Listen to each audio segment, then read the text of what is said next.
পরিবর্তনটা হলো যে আমি মিছিল, মিটিং, স্লোগানে সীমাবদ্ধ থাকব না।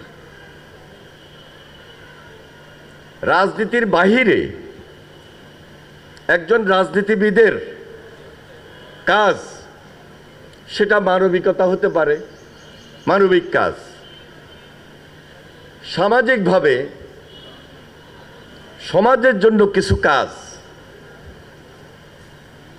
এই কাজগুলো কিন্তু সাধারণ মানুষ রাজনীতির সঙ্গে রাজনীতিবিদদের কাছে চিন্তা করে। এই জন্য 5 তারিখের আগে যে রাজনীতি, 5 তারিখের পরে যে রাজনীতি, অনেক অনেক গুণগত পরিবর্তন। হাসিনা এই ফ্যাসিস্ট বিশ্ববিদ্যালয় ক্যাম্পাসগুলোকে জিম্মি করে রেখেছিল। রাজনৈতিক শিষ্টাচার বলতে যে জিনিসগুলো ছিল, এগুলাকে ধ্বংস করে দিয়েছে। রাজনীতি প্রতি ছাত্রদের অথবা সাধারণ মানুষের যে একটা অনাগ্রহ তৈরি হয়, সেই জন্য শুধু তার হেলমেট বাহিনীর মধ্যেই সীমাবদ্ধ ছিল না, তার কথাবার্তায়, আচরণে এবং প্রত্যেকটা বক্তব্যের মধ্যে, ইঙ্গিতের মধ্যে অরাজনৈতিক ভাষা ব্যবহার করে রাজনৈতিক শিষ্টাচারকে এবং বিরোধী পক্ষকে অথবা এই সমাজ ব্যবস্থাটাকে সে ধ্বংস করে দিয়েছে। তাহলে আমাকে আপনাকে চিন্তা করতে হবে, আমরা কি সেই পিছনের রাজনীতি চিন্তা করে সামনের রাজনীতিতে আগানোর জন্য যেই গুণগত পরিবর্তন সমাজ চায় সেই দিকে যাব না? সেই দিকে যেতে হলে আমাকে এই মুহূর্ত থেকে অথবা 5 তারিখের পর থেকে, যেটা সাধারণ মানুষের আগ্রহ, সাধারণ স্টুডেন্টদের আগ্রহ, ওই আগ্রহকে সম্মান দেখিয়ে সমীহ করে আমার সম্মানটা আদায় করে নিতে হবে। এটা হলো প্রকৃতপক্ষে এই মুহূর্তে দেশের মানুষ তাদের মনের কথা, অন্তরের কথা। আমার দৃঢ় বিশ্বাস, আমার এই ছাত্রদল এবং অপরাপর যে সকল ছাত্র সংগঠনগুলো আছে, তারা তাদের চিন্তা, চেতনা, মেধা শুধু ঢাকা বিশ্ববিদ্যালয়ের মধুর টেবিলে নয়, জগন্নাথ বিশ্ববিদ্যালয়ের তো নিশ্চয়ই এই ধরনের একটা মধুর টেবিল আছে, কাঁঠালতলা। এখানে বসে একটা গোল টেবিল আলোচনা হতে পারে, পরস্পরের সঙ্গে বৈঠক হতে পারে, কথাবার্তা হতে পারে। কারণ আমাদের টার্গেটটা, আমাদের উদ্দেশ্যটা ফ্যাসিস্টের বিরুদ্ধে, আমাদের লক্ষ্যটা এক। আমরা ফ্যাসিবাদের বিরুদ্ধে লড়াই করেছি, সংগ্রাম করেছি।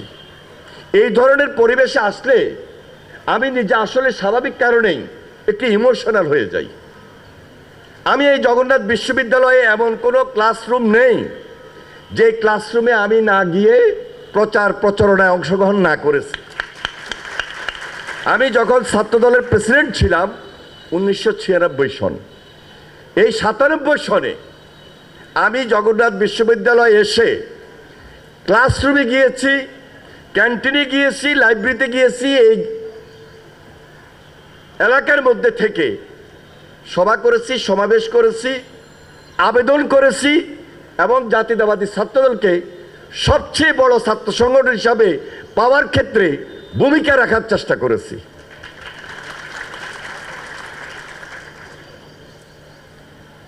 পাশাপাশি সে সময়ে ওই ফ্যাসিস্টের ছাত্রলীগও ছিল। তারা পরবর্তীতে শুধু দানব হয় নাই, স্বাধীনতার পর একটু আগে কে বললেন রক্ষী বাহিনীর অত্যাচার, আমার জন্ম কিন্তু স্বাধীনতার আগে। তাদের এই অত্যাচারের নমুনা, অত্যাচারের কাহিনী আমরা কিন্তু দেখে আসছি। তাদের দুর্নীতি, দুঃশাসন স্বাধীনতার পর যেভাবে ছিল, গত 17 বছরে এর পরিমাণ বৃদ্ধি পেয়েছে, এর সংখ্যা বৃদ্ধি পেয়েছে।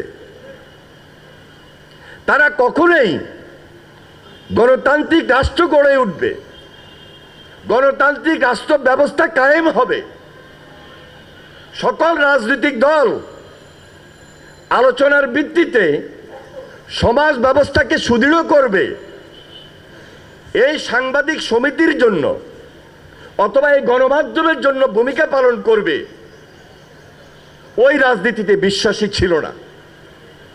কথাই বলে যারা ছাত্রলীগ করতেন, যারা আওয়ামী লীগ করতেন, এদের সব সময় রক্তচক্ষু থাকত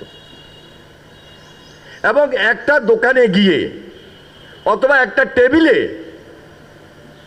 10 জন অন্য রাজনৈতিক দল থাকতো, একা ছাত্রলীগ অথবা একা আওয়ামী লীগের একজনেই ওই রক্তচক্ষু দিয়ে তাদেরকে দমিয়ে রাখত। জুলাই আন্দোলন হঠাৎ করে হয় নাই। মনের ক্ষোভ, মনের কষ্ট,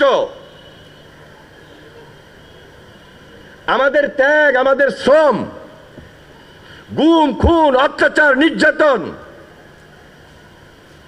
এই যে শিক্ষা প্রতিষ্ঠানে পরীক্ষা দিতে না আসতে পারা, ক্লাস করতে না পারা, সকল কিছু মিলে আমার আপনার মধ্যে এই যে একটা জাগরণ সৃষ্টি হয়েছে, এই জাগরণ নিজের মধ্যে শুধু রাখি নাই, আপনার আমার এই জাগরণ প্রতি মুহূর্তে রাজপথকে আমরা প্রকম্পিত করেছি, আমরা আন্দোলন করেছি, সংগ্রাম করেছি, লড়াই করেছি, আমরা কখনো পিছপা হই নাই। আমি বলতে শুধু বাংলাদেশ জাতীয়তাবাদী দলের কথাই বলছি না, সকল রাজনৈতিক দল আমরা পার্টির রিপ্রেজেন্ট করি, কিন্তু আমরা একই মঞ্চে। আমাদের উদ্দেশ্যটাই ছিল ফ্যাসিবাদের বিরুদ্ধে লড়াই করব, সংগ্রাম করব, তাই আমরা করেছি। সর্বশেষ জুলাই আন্দোলন, আমার মনে হয় এখানে প্রায় মামলার আসামি ছিল বা অনেকে গ্রেপ্তার ছিল, শিক্ষক হোক, সাংবাদিক হোক, আর আমার ছাত্র ভাইয়েরা হোক। শুধু ছাত্রদল শিবিরকেই গ্রেপ্তার করছে তা কিন্তু নয়, সাধারণ ছাত্রদেরকে পেয়েছে, তাদেরকেও গ্রেপ্তার করেছে। ফ্যাসিস্টের বিরুদ্ধে যে কথা বলেছে তাকেই গ্রেপ্তার করেছে। আর এই অঙ্গন তো আমাদের খুব পরিচিত, বছরের পর বছর জেলে ছিলাম, আর বছরের পর বছর এই কোর্টে আমাদেরকে আসতে হইতো। আজকে 5 আগস্টের পর আমাদের সবার একটা বিশেষ দায়িত্ব হয়ে দাঁড়িয়েছে, আমরা এই দেশটাকে গড়ব। এই দেশটাকে গড়তে হলে সাংবাদিকদের, গণমাধ্যমের ভূমিকা বিশাল। গণমাধ্যম সত্য কথা বলবে আর আমরা সত্যের জন্য আন্দোলন করব। গণমাধ্যম মানবাধিকারের জন্য কথা বলবে আর আমরা মানবাধিকারের জন্য আন্দোলন করব। লাল ফিতার দৌরাত্মে যে অফিস আদালতগুলো, যেখানে ঘুষ দুর্নীতি প্রশ্রয় পায়, সেগুলো নিয়ে গণমাধ্যম কথা বলবে আর আমরা সেগুলো নিয়ে আন্দোলন করব। আমরা তাই করেছি। যার কারণে বিগত 17 বছর দুর্নীতির বিরুদ্ধে প্রত্যেকটা স্টুডেন্ট, প্রত্যেকটা সমাজের ব্যক্তি, প্রত্যেকটা রাজনৈতিক কর্মী, রাজনৈতিক নেতা তার অবস্থান থেকে এই দুর্নীতি দুঃশাসনের বিরুদ্ধে কথা বলেছে বলেই সর্বশেষ জুলাই আন্দোলনে মেধার জন্য, বৈষম্য বিরোধী ছাত্র আন্দোলনের নেতৃবৃন্দ, আমার ভাইয়েরা, ফ্রন্ট লাইনে গিয়ে যে দায়িত্বটুকু পালন করেছে, এই দায়িত্বের পেছনে আমাদের সাধারণ ছাত্র সমাজ সম্পূর্ণভাবে জড়িত। তারা যদি সেদিন না নামতো, তাহলে আমরা আজকে যে 5 তারিখের পর সবাই মিলে এই অধ্যায়টি হয়তোবা তৈরি করতে আমাদের আরো ত্যাগ স্বীকার করতে হতো। আমি সেই জন্য জুলাই আন্দোলনে যারা নেতৃত্ব দিয়েছেন, জুলাই আন্দোলন করতে গিয়ে 17 বছর আন্দোলন করতে গিয়ে যারা শহীদ হয়েছেন, এই জগন্নাথ বিশ্ববিদ্যালয়ের শহীদ সাজিদ সহ বিগত আন্দোলন সংগ্রামে শহীদদের প্রতি আমি গভীর শ্রদ্ধা নিবেদন করছি এবং তাদের পরিবারের প্রতি আমি শ্রদ্ধা নিবেদন করছি। তাদের পাশে আছি, তাদের পাশে আমরা থাকব, এটা আমাদের নৈতিক দায়িত্ব থেকে। গুমের শিকার হয়েছে, খুনের শিকার হয়েছে সারা বাংলাদেশে এই জগন্নাথ বিশ্ববিদ্যালয়ের 3 জন, রাসেল রানা আলামিন। গুমের একটা নতুন সংস্কৃতি ফ্যাসিস্ট এই দেশে তৈরি করে গিয়েছে। আজকে বেশি কথা বলবো না। গণমাধ্যম ছাড়া সমাজে এই যে আলো ছড়ানো, সমাজটাকে শুদ্ধ করা, রাজনীতিবিদ হিসাবে আমরা সতর্ক হওয়া এবং রাজনীতির মাধ্যমে আমরা প্রকৃত শাসন ব্যবস্থা উঠাই নিয়ে আসা, এটা আমাদের জন্য কিন্তু কঠিন। তাই আজকে আমি আমার অবস্থান থেকে শুধু এটাই বলবো, দেখুন, আমরা শুধু নির্বাচনের জন্যই আন্দোলন সংগ্রাম করি নাই। হাসিনা যে ফ্যাসিজম তৈরি করেছিল,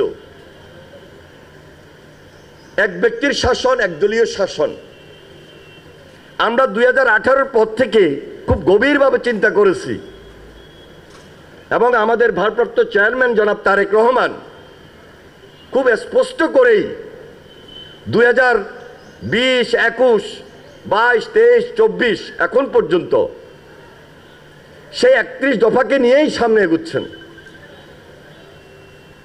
আপনারা শিক্ষিত সমাজ, আমি 31 দফার প্রতিটি দফা আপনাদের কাছে নতুন করে উচ্চারণের কথা বলছি না। আপনারা জানেন যে সেখানে আমরা আজকে এই আমাদের আন্দোলনের সরকার সংস্কার নিয়ে যে কথাটি বলছে যে দ্বিকক্ষ বিশিষ্ট পার্লামেন্ট, সবাই মিলে আজকে আমরা একত্রিত হয়েছি, একটা সিদ্ধান্ত উপনীত হতে যাচ্ছি। এই প্রস্তাবনাটা আমাদের সে 31 দফার মধ্যে রয়েছে।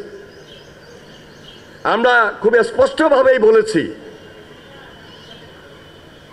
যে সবাই মিলে আমরা ভবিষ্যতে সুযোগ পেলে জাতীয় ঐক্যমতের সরকার গঠন করব, যারা ফ্যাসিবাদ বিরোধী আন্দোলন করেছি, যারা আমরা যুগপৎ আন্দোলন করেছি, এই ফ্যাসিস্টের বিরুদ্ধে লড়াই করেছি, সংগ্রাম করেছি। সুতরাং সর্বপ্রথম আমাদের দাবি ছিল বিচার। এখন পর্যন্ত আমাদের কষ্টের জায়গা থেকে আমরা বারবার বলি ফ্যাসিস্টের বিচার আরো দ্রুত হওয়া দরকার ছিল। আমরা আশা করছি সবার আন্তরিকতা, সহযোগিতা এবং আমাদের প্রতিবাদের কারণে এই বিচার খুব ত্বরান্বিত হবে এবং দৃশ্যমান হবে। সংস্কার প্রক্রিয়া যেটা চলছে, খুব সহসাই আমরা একটা রেজাল্ট যেন সরকার থেকে পাই, যে এই সংস্কারের মধ্য দিয়ে ভবিষ্যতে আমাদের জাতীয় ঐক্যমতের সরকার গঠন করতে আমরা যেন একটা সুবিধাজনক অবস্থায় থাকতে পারি। কারণ এটা একটা চলমান প্রক্রিয়া, বিচার সংস্কার। আপনারা জানেন যে যারা শহীদ হয়েছে সেই পরিবারগুলোকে সর্বাত্মক সহযোগিতা করা আমাদের বিশেষ দাবিতে ছিল। এখনো আমরা বলি, যারা দৃষ্টিশক্তি হারিয়েছে এই গণ অভ্যুত্থানে যারা পঙ্গুত্ব বরণ করেছে তারা এখনো অনেকেই চিকিৎসাধীন, তাদের পাশে সরকার দাঁড়াবে। আমার বিশ্বাস এই কাজটুকু সর্বপ্রথম থেকেই সরকার গুরুত্ব দিয়ে আসছেন, কিন্তু খুব স্বল্প মাত্রায়, যেহেতু এই জন্য তাদের পরিবারের কাছে আমরা যখন যাই তাদের আবেদনটা আরো বেশি বৃহৎ হয়। তাদের অবস্থান থেকে এই কথাগুলো তারা বারবার বলছেন। আমি আর বেশি বক্তব্য রাখবো না, শুধু আজকে এটাই বলবো যে আগামী দিনে আমাদের লক্ষ্যকে, আমাদের টার্গেটটাকে একটা পয়েন্টে এই বাস্তবায়নের জন্য নিয়ে আসতে হলে আমাদের যে ঐক্য, এই ঐক্যটাকে আরো সুদৃঢ় করতে হবে। রাজনৈতিক দলের মধ্যে পক্ষ থাকবে, বিপক্ষ থাকবে, সরকারি দল থাকবে, বিরোধী দল থাকবে, কিন্তু সেখানে সমালোচনাটা এমন হতে হবে যেমন সেই সমালোচনার মধ্যে শ্রদ্ধা থাকে, সম্মান থাকে। কোনোভাবেই ফ্যাসিবাদ যে কায়দায় আমাদের দেশকে অসম্মানিত করেছে, আমাদের রাজনীতিকে অসম্মানিত করেছে, রাজনৈতিক দলগুলোকে অসম্মানিত করেছে এবং আমাদের সবাইকে আয়নাঘরে নিয়ে, জেলখানে নিয়ে, বন্দি করে, গুম করে, খুন করে, শহীদ করে, হত্যা করে, দেশটাকে জিম্মি করে আরো বেশি ক্ষমতা থাকার চেষ্টা করেছিল। 5 তারিখেও আমরা জেলখানায় ছিলাম। 2, 3 তারিখ, 4 তারিখেও আমরা জেলখানা থেকে বুঝতে পারি নাই যে এই আন্দোলনের মুখে শেষ পর্যন্ত হাসিনা পালিয়ে যাবে। হাসিনা পালিয়ে গিয়েছে, পালিয়ে যেতে বাধ্য হয়েছে। এটি কোনোভাবে আন্দোলন ছিল না, এটি অবশ্যই গণ আন্দোলন, গণ অভ্যুত্থান। যে গণ অভ্যুত্থানের মধ্য দিয়ে এককভাবে আমরা কেউ কোনো ক্রেডিট নিব, সে অধ্যায় এই দেশে তৈরি হয় নাই। সেই চিন্তা করা বোকামি। এখানে দল মত নির্বিশেষে ফ্যাসিস্টের বিরুদ্ধে আমরা সবাই লড়াই করেছি। কারো কম ছিল, কারো বেশি ছিল। এই শ্রম, এই ঘাম, এই কষ্টকে আমরা সম্মানের জায়গায় দেখতে চাই। সম্মানের মধ্য দিয়ে এই বাংলাদেশের মানুষকে আমরা সম্মানিত করব। আল্লাহর হুকুম, এই দেশে একটা নির্বাচিত সরকার, জনগণের সরকার প্রতিষ্ঠিত হবে। ওই জনগণের সরকারের দায়িত্ব হলো দেশের মানুষকে সম্মান করা, সমীহ করার মধ্য দিয়ে সকল রাজনৈতিক দল যে অবদান রেখেছে সে অবদানকে আরও বড় করে দেখা, সম্মানের জায়গা থেকে উচ্চ শিখরে নিয়ে গিয়ে দেশের মানুষকে সম্মানিত করা। আজকে যে আয়োজনটুকু জগন্নাথ বিশ্ববিদ্যালয় সাংবাদিক সমিতি করেছেন, আমি আপনাদেরকে আবারও ধন্যবাদ জানাই, অভিনন্দন জানাই।